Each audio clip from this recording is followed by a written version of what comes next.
las 3 de la tarde, pues, se hizo la celebración de las 7 palabras, ¿verdad? Ujú. Y me tocó estar, bueno, estuve recorriendo varios lugares.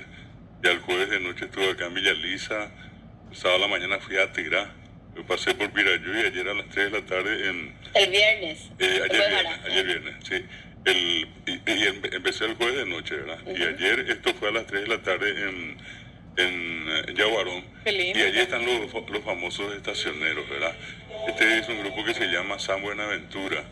Hilario Ortiz es el maestro, el líder del grupo. Y estuvieron cantando durante toda la ceremonia de las 7 palabras, ¿verdad?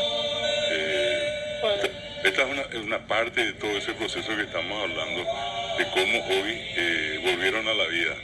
los estacioneros. Los estacioneros, en ¿Cómo? todas partes. Bojara, me genera curiosidad. ¿Ellos cantan cosas que escriben o son canciones?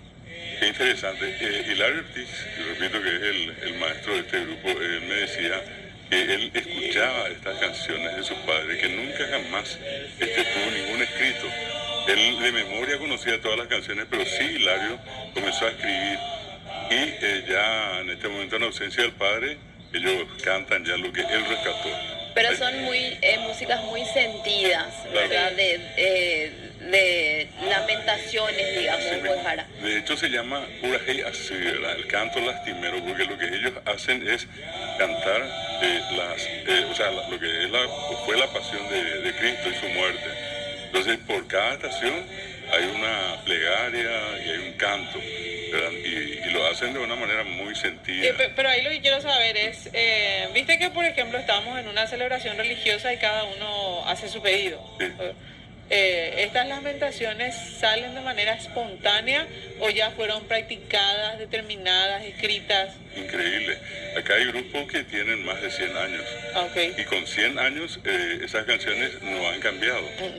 Sí hay canciones nuevas como, por ejemplo, este grupo que yo mencioné hace rato que se llama San Nicolás. Ellos de tanto apego, de tanta relación solidaria que tuvieron con Coqui Ruiz a su fallecimiento, ellos le escribieron un Claro, canto, claro. ¿verdad? Y esas son las cosas, digamos, nuevas que hay. Pero por lo demás, son reflexiones, si se puede decir así, de todo lo que ocurrió. Y allí ven de fondo la costumbre de la gente de arrancar ese altar. Arrancar, digo, de una manera las hojas.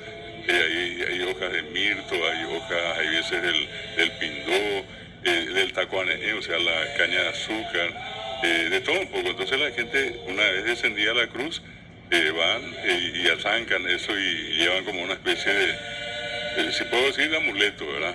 Pero que inspira para la gente mucho respeto, todo lo que está vinculado a esta circunstancia del Viernes Santo.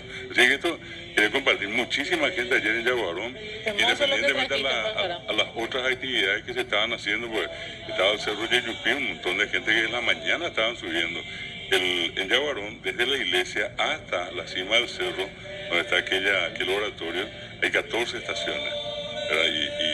Y la gente que sube estación por estación hasta llegar al final.